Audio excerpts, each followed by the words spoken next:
इस वक्त देश में एक सियासी बहस चल रही है कि आखिर दिमागी नक्सल कौन, जिसका जिक्र प्रधानमंत्री नरेंद्र मोदी ने 15 अगस्त को अपने संबोधन में किया था लाल किले की प्राचीर से। दरअसल इस बहस में विपक्ष सवाल पूछ रहा है कि आखिर बीजेपी बता दे दिमागी नक्सली की पहचान क्या है। इस सियासी जंग को आगे बढ़ाते हुए कांग्रेस के नेता पी चिदम्बरम पहले आए और उन्होंने कह दिया, हां मैं दिमागी नक्सल हूं, मुझे दिमागी नक्सली होने पर गर्व है। आम आदमी पार्टी के संयोजक अरविंद केजरीवाल सामने आ गए। वो कह रहे हैं वो देशभक्त हैं और वो भी दिमागी नक्सली हैं। अब साथ ही साथ जम्मू कश्मीर की पूर्व मुख्यमंत्री महबूबा मुफ्ती ने भी दावा कर दिया कि वो जम्मू कश्मीर में धारा 370 की समर्थक हैं, इसीलिए वो भी दिमागी नक्सली हैं। विपक्ष के सवालों पर बीजेपी ने आज साफ कर दिया कि आखिर दिमागी नक्सली है कौन। बीजेपी के राज्यसभा सांसद सुधांशु त्रिवेदी कह रहे हैं दिमागी नक्सली वो हैं जिनके लिए हाफिज सईद साहब हैं, जिन्हें ओसामा में जी नजर आता है, जो कहते हैं कि जाकिर नायक शांति का मसीहा है, वो दिमागी नक्सली हैं। जिन्हें इशरत जहां में बेटी नजर आए, जो कहें बुरहान वानी भटका हुआ नौजवान है, जिनके लिए सेना अध्यक्ष सड़क छाप गुंडे हों, और वो जो बोले कि याकूब मेमन की जुडिशियल किलिंग हुई है। तो ये बीजेपी की तरफ से परिभाषा दी गई।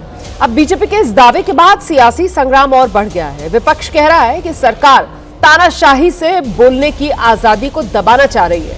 ये लड़ाई एक बयान से आगे बढ़कर सत्ता पक्ष और विपक्ष की सियासी लड़ाई में तब्दील हो गई है। इसीलिए महादंगल में आज ये समझना जरूरी हो जाता है दिमागी नक्सल शब्द को आखिरकार किस रूप में देखा समझा जाए। कौन है दिमागी नक्सली?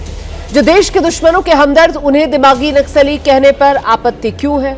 और सवाल महत्वपूर्ण ये कि क्या जो सरकार के समर्थन में आवाज ना उठाए, जो सरकार से असहमति जता दे, क्या वो दिमागी नक्सल है?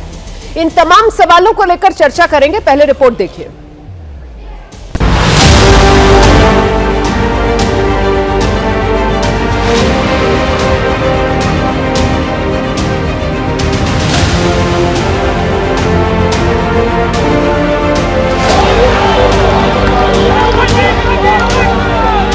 दिमागी नक्सल वो है जिसको हाफिज में साहब नजर आता है।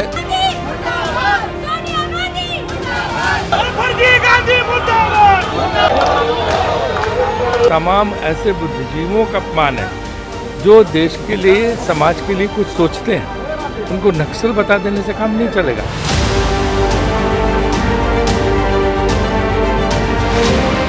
मेरा लगता है चिदम्बरम दिमागी नक्सल नहीं है, उससे भी ऊपर वाला नक्सल है, वो खुद ही नक्सल। राजनीति की जगह न बनाए उसको। जो देश में आपसी भाईचारा और सौहार्द हमेशा रहा है, उसको कायम रखने की बात होनी चाहिए। कांग्रेस पार्टी का क्रूर चेहरा है जो अपने सत्ता के लिए माओवाद नक्सलवाद का समर्थन करता है। नरेंद्र मोदी जी ने दिमागी नक्सल शब्द का इस्तेमाल किया था और तब से पूरे विपक्ष को आग लगी।